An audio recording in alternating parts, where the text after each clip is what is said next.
Whoa. What a welcome.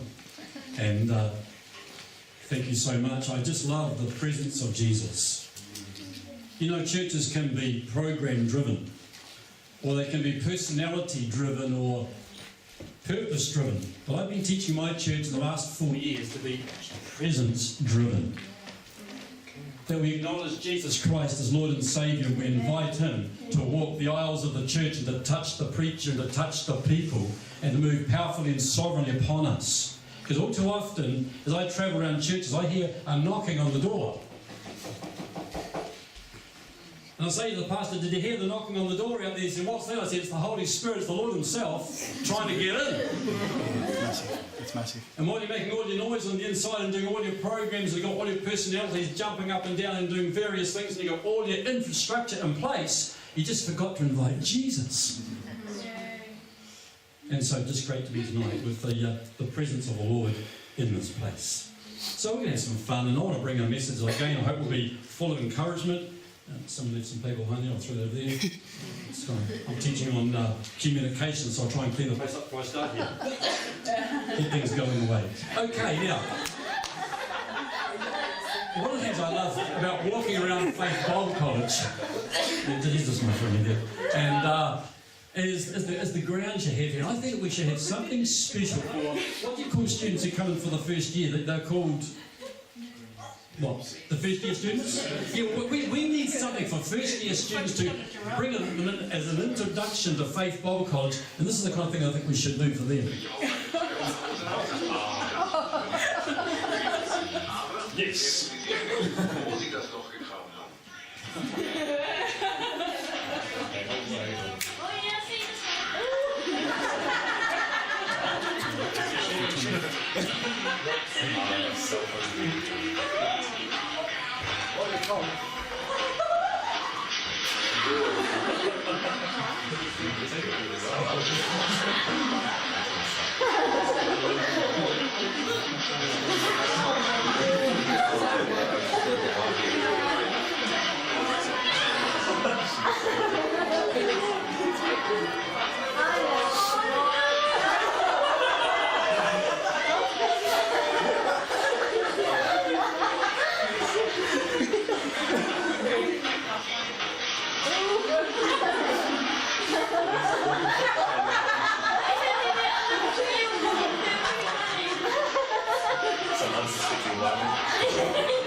So there we have it for Faith Bible College students coming in for the first time. My volume is down a bit there. However, I want you to sit back and relax tonight. Just look at this last little clip here before we get into some stuff, and just relax. Look at this.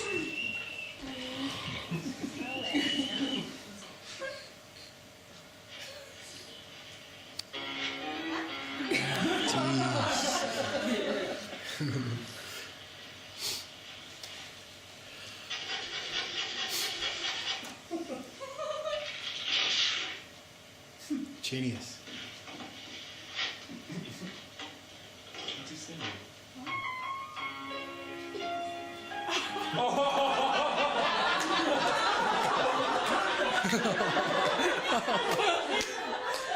There we go, okay. Righto. Good stuff. So I trust that tonight you'll just sit back and relax and really enjoy a word of encouragement that I want to bring to you. In the Bible, there is a lot to talk about mountains. You read about mountains right throughout Scripture. As you open the Bible in the book of Genesis, you see that Abraham had a mountain, Mount Moriah. Moses had a mountain, Mount Sinai. Elijah had a mountain, Mount Carmel. David had a mountain, Mount Zion. Massive. Caleb had a mountain, Mount Hebron. And I want to ask you a question tonight. What mountain has God called you to climb? Because by the end of the night, I want us to be standing and crying, Lord, give me this mountain.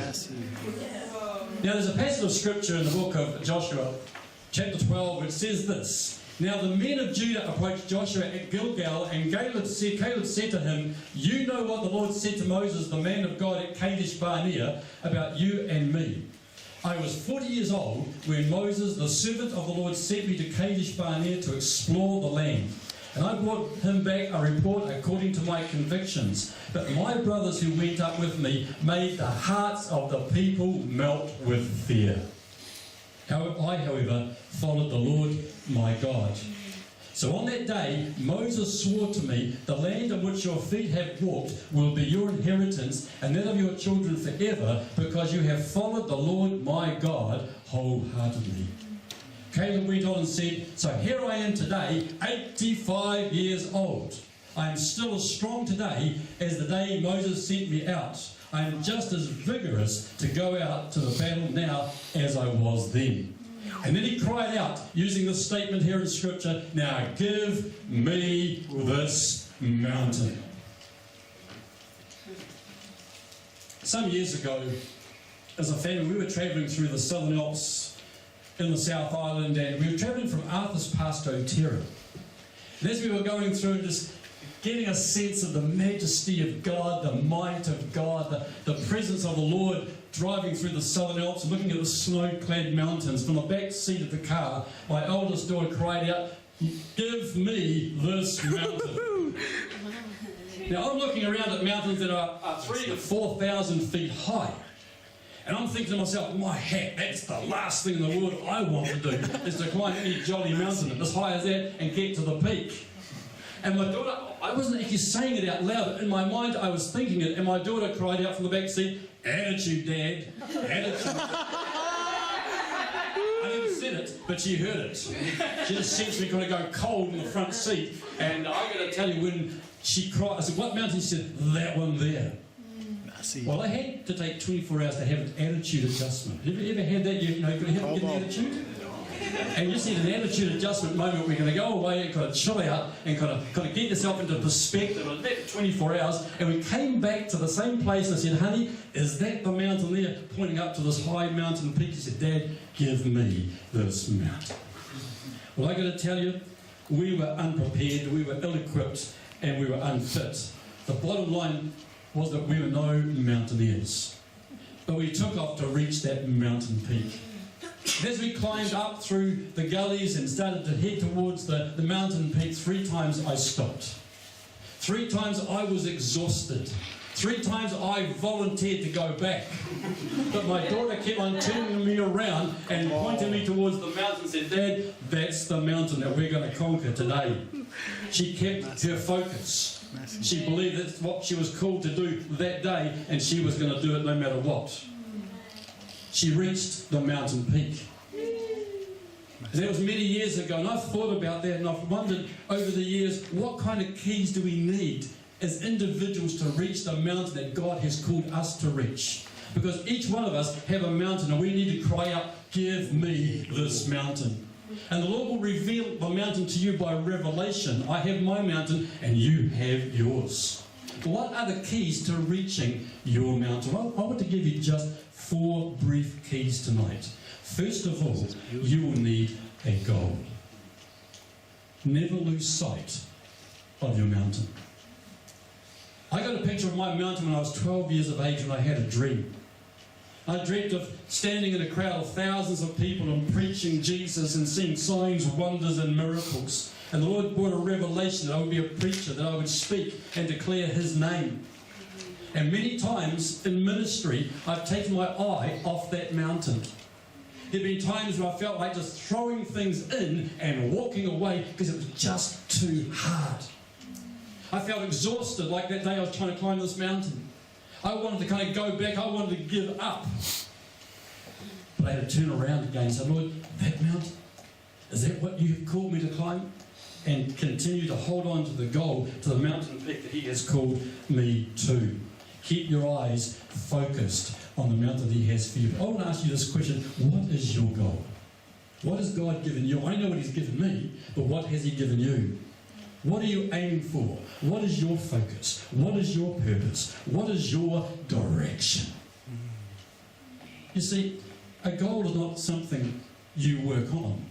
but it becomes something that works on you.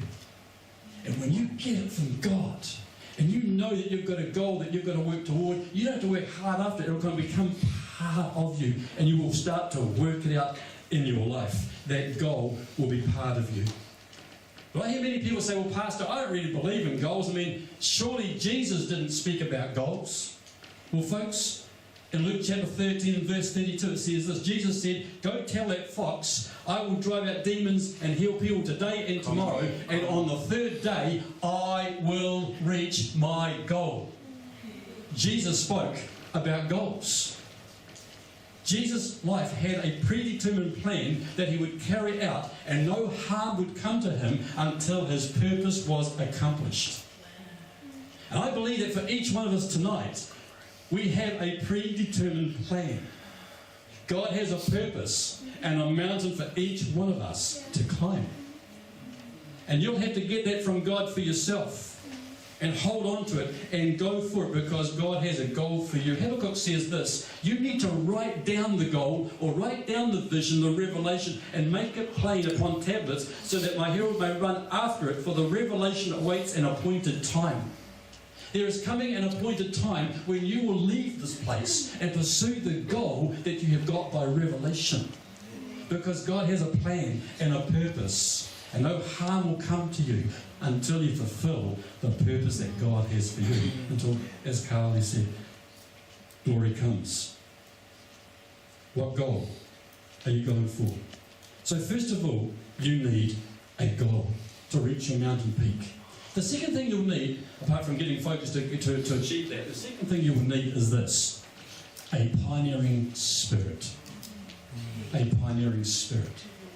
You see, Jesus knew when you want something you've never had before, you have to do something you've never done before. And thousands of people fail in life because of a lack of adventure, a lack of having a pioneering spirit. I'm not going to tell you, friends, you're here because you've got a pioneering spirit. You could have been out there making money, you could have been doing all sorts of stuff, but I look around this room this evening and I see adventure. I see a pioneering spirit, a willingness to kind of give up the things of this world and to be in this place for the purpose that God has called you here for. You know, Jesus said to Peter, come. And he stepped out of the boat. And Jesus said to you, come. And you've stepped out of the boat. You've stepped out of your comfort zone because you've got that adventure in you. You've got the pioneering spirit in you. Jesus always gave people something to do. He always helped them do things they had never done before in order to create things they had never had. We all need this pioneering spirit. There's a guy by the name of Mark Ingalls. He lives in Hanna Springs in the South Island, right up there by the Southern Alps. Mark lost his two legs climbing Mount Cook many, many years ago. Let me tell you some of his story. Mark, who lost both his legs to frostbite more than 20 years ago on Mount Cook, was the first double amputee to reach the top of Mount Everest just a few years ago. Listen to this. At 21,000 feet, Mark had to do some running repairs on one of his legs. They said, Mark, you can't do it. I mean, hard enough with someone with two legs to do it, let alone an amputee with no legs, to get to the top of Mount Everest. It's impossible. You can't do it. But he went ahead and did it anyway. That's a pioneering spirit. That's someone who understands what Jesus was saying to each one of us. We need to have that adventure, that kind of pioneering spirit. You see, extraordinary people are just ordinary people who do extraordinary things. And many have left this place over the years and gone out there and done some extraordinary things. They've had a goal, a pioneering spirit. I travel up to Asia each year, and the number of times I bump into pastors and leaders up in Asia is phenomenal. I say, where have you been? They say, oh, we've been to Faith Bible College. Wow! That's home. That's family.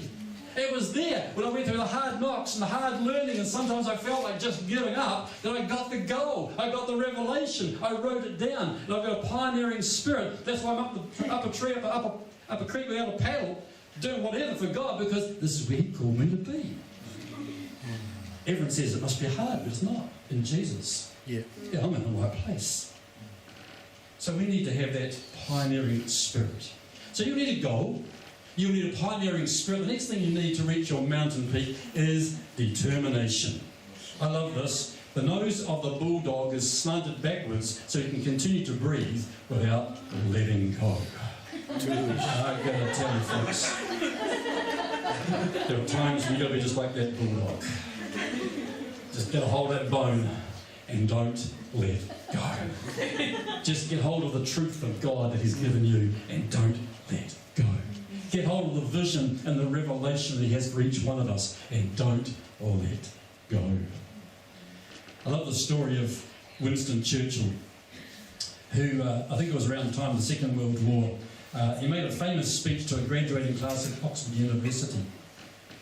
And after an incredibly long introduction to this great Prime Minister of England, this great Prime Minister came up to the podium and he took hold of it and looked out there to the graduating class of the Oxford University students, and he paused.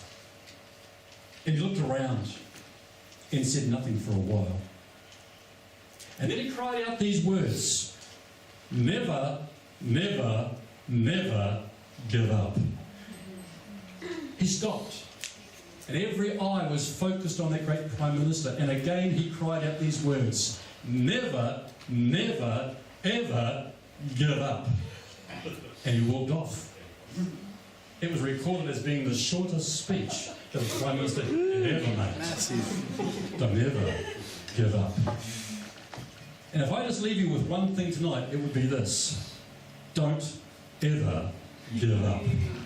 Just hang on in there regardless. Just do what God's called you to do. And if someone tried to eat you, take you out, just wring its neck. And keep on doing what God's called you to do. So you need to have a goal. You need to have a pioneering spirit. There's got to be some determination. Here's a story that always touches my heart. A man with determination. I mean, a man with a goal. A man with a pioneering spirit. And determination. Touches my heart this one, Nick. Born on the 4th of December 1982, says, I was born without limbs and the doctors had no medical explanation for my defect. As you can imagine, I was faced with many challenges and obstacles. To count our hurt, pain and struggles as nothing but pure joy was something my parents, Dad as a pastor and church, had to work through. But Nick came to a place where he could say there was no such thing as luck, chance or coincidence. And we know that all things God works for the best for those that love Him. At age 23, he completed a Bachelor of Commerce, majoring in finance, planning and accounting. As a motivational speaker, he encourages students and speaks in the corporate sector. I have many dreams and goals to achieve in my life, says Nick. To be an international inspirational speaker, he's achieved that. To have financial independence, he's achieved that. To invest in real estate, he's achieved that. To drive a modified vehicle, he's achieved that. To speak to some of the world's greatest interviewers, he has achieved that. And he's written several books, and the best being this: no arms, no legs, and no worries. Just an amazing story of a man who had a goal, who had a pioneering spirit, who's travelled this planet and spoken to hundreds and thousands of young people.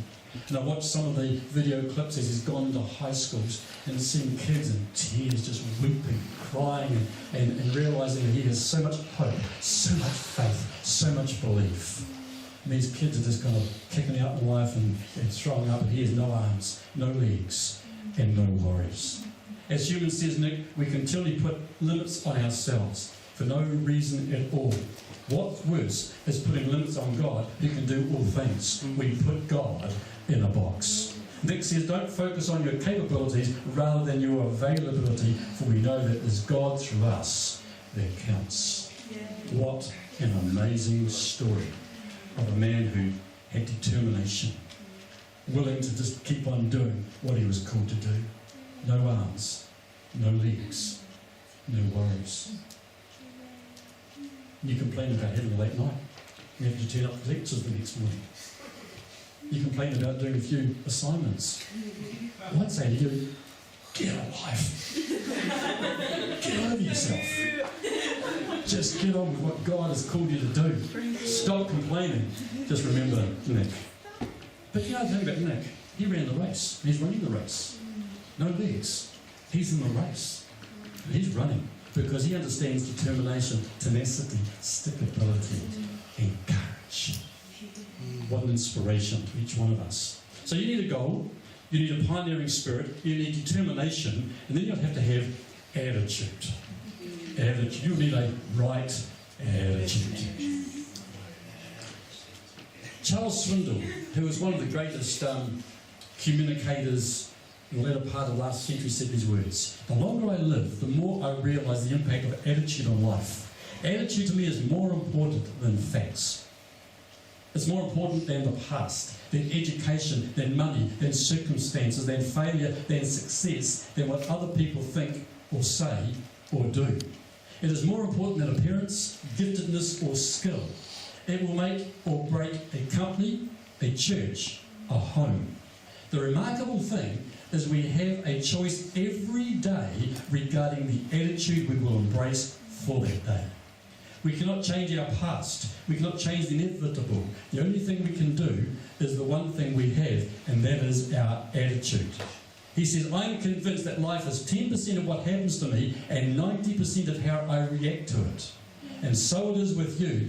We are in charge of our attitudes. And Charles Swindoll goes on and says this: when my attitudes are right, there is no barrier too high, no valley too deep, no dream too extreme, and no challenge too great for me. Wow. Friends, we've got to have a right attitude. The founder of psychiatry, James, what's his name here? James Williams, that's right. William James, I should say, said this: a person can change their destiny by changing their attitude of mind. You see, we can alter our lives by altering our attitudes.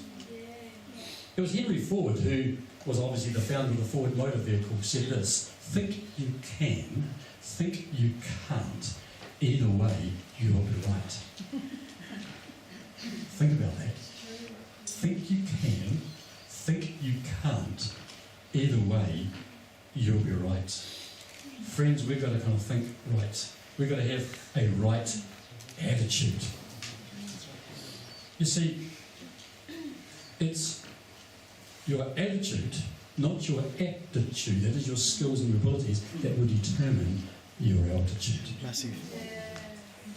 It's your attitude, not your aptitude, that will determine your altitude. Just think about that. In the 1920s, there was Mallory, who was a pioneer. He had a goal to conquer Mount Everest in the 1920s. And so he got together some of his mates, and they trained and prepared to go and conquer this mountain, to be the first man to the top of Mount Everest. On his first attempt, he failed, as did the second attempt. So he went back to England and retrained the group and got a few more men in there that had better skills and were more able to get to the top. And on the third attempt, an avalanche came down and killed Mallory and most of the party. When the survivors got back to England, they kind of had a moment where they called together the survivors to remember Mallory and the men who died. And they had this hall of fame with Mallory's photo up there and Mount Everest over there, and a great crowd gathered, and one of the survivors came and took the platform, and he turned around and he faced Mount Everest and he said these words: I speak to you, Mount Everest, in the name of all brave men living and those yet unborn. Mount Everest, you defeated us once, you defeated us twice, you defeated us 3 times. But Mount Everest, one day we will defeat you, because you can't get any bigger, but we can. You can't get any bigger, but we can. You know the difference between success and failure is the letter T. I can. I can't. My Bible says, I can do all things through Christ who strengthens me. I can. You can. We must. Because God has given us a mountain. Now, I don't know what your mountain is. I don't know how high your mountain is. I don't know how difficult it is or how dangerous it is. But like Caleb of old, you can cry out, give me this mountain. Now, in Numbers chapter 14 and verse 24, it says this: "But my servant Caleb, because he has a different spirit and attitude and has wholeheartedly followed me, I will allow him to enter the land which he surveyed, and his family and descendants shall inherit it." Some tremendous words about Caleb there.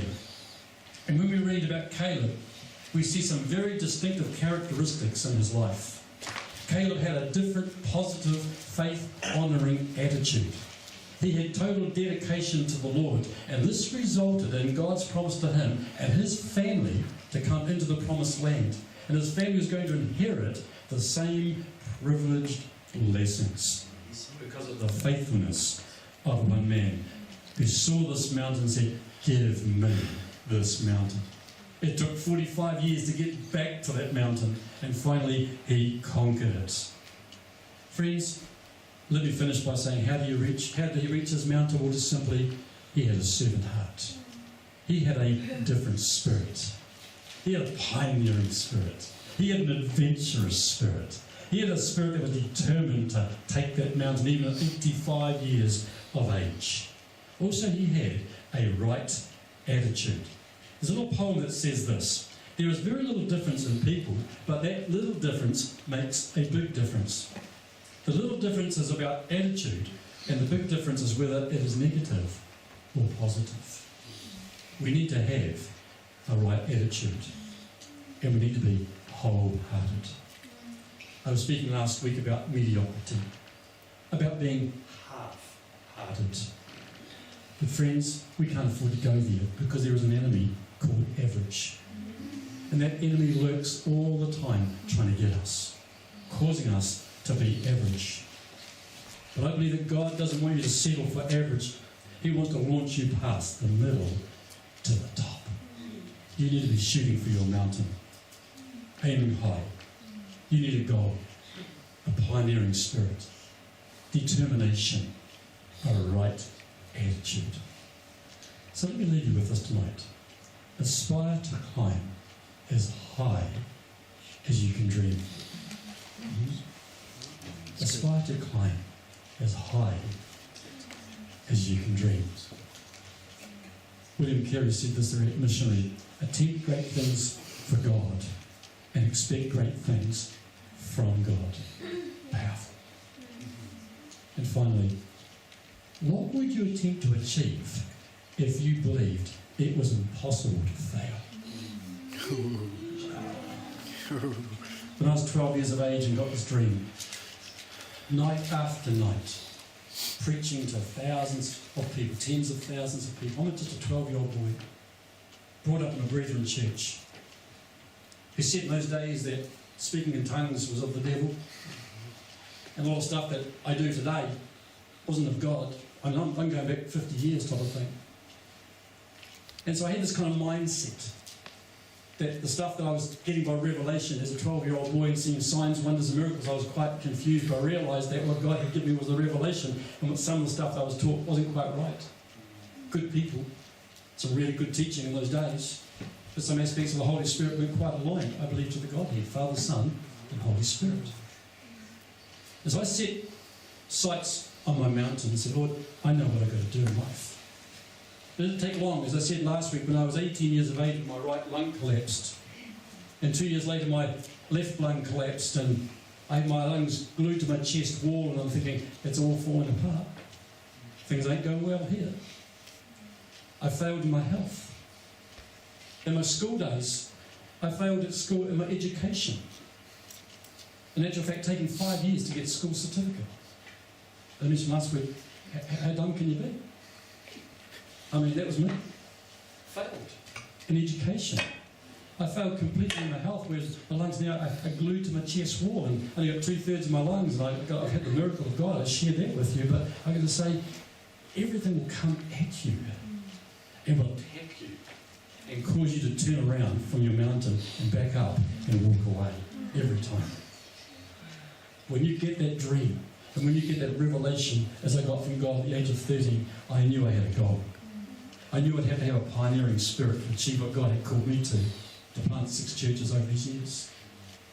To have a determination to hang in regardless, and just to keep on having a good attitude. As a pastor, I've been slandered. I've had people do the most horrible things and say the most dreadful things, and yet reply in the kind as Jesus didn't say a word. Just having to give it to God and say, God, it doesn't matter what they say. It's what you say that counts. And what man says, God will judge them. And I don't have to go after them with my baseball bat. God can do that. I'll leave it to him, because he's going to do a better job than me. I've just got to stay on course. I've just got to stay with what God's given me and let him deal with those guys. And everything is going to come your way. But you're going to have to stand your ground like Caleb, with a good spirit, a different spirit. A man and woman after God's own heart, and cry out, give me this mountain. Hey, let's do it tonight.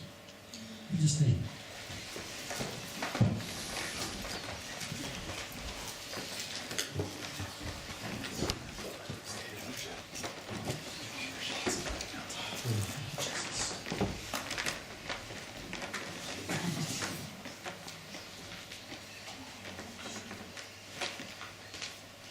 Some of you are going to say to me, well, Pastor, I know my God, I know my mountain, I can pray very clearly, Lord, give me this mountain because I've got a clarity, I'm focused, I'm shooting for it, that's why I'm here. Others of you haven't got a clue. It's okay. That's why you're here. That's why you're here. Because God's going to launch you out of this place. You'll discover it in time. So whether you know your mountain or not, I just want you to close your hands and just raise your hands and just say, Jesus, give me this mountain. Give me a mountain. And I want you just to speak out in your spirit tonight. Just speaking at the mountain that God has given you, declare it. So Lord, that's my mountain. I'm going to plant a church. I'm going to kill an ant. No, spider. Okay. It's good. It's not a spider heaven.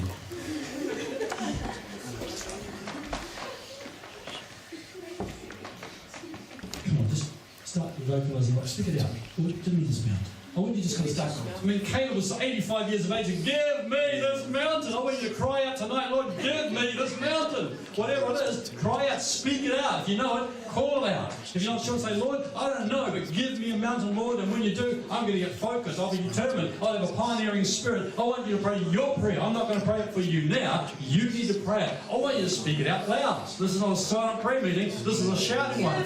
Call out. Give me this mountain. Hallelujah. Give me this mountain, Lord. Give me this mountain, Lord. Father, pray the revelation of God become on each person now. That, Father, we'll just get a clarity, a focus, that Lord, we know the mountain that you're calling us to. Some of us, Lord, are not sure about the mountain. But Father, I pray that we'll have the revelation and the clarity that will come. That, Lord, you will speak through your word. You'll speak through the preacher. You'll speak through the lecturer, Lord, that we will just get it and know it and run with it with a goal, a pioneering spirit, determination, and a right attitude. Give me this mountain. Shakara,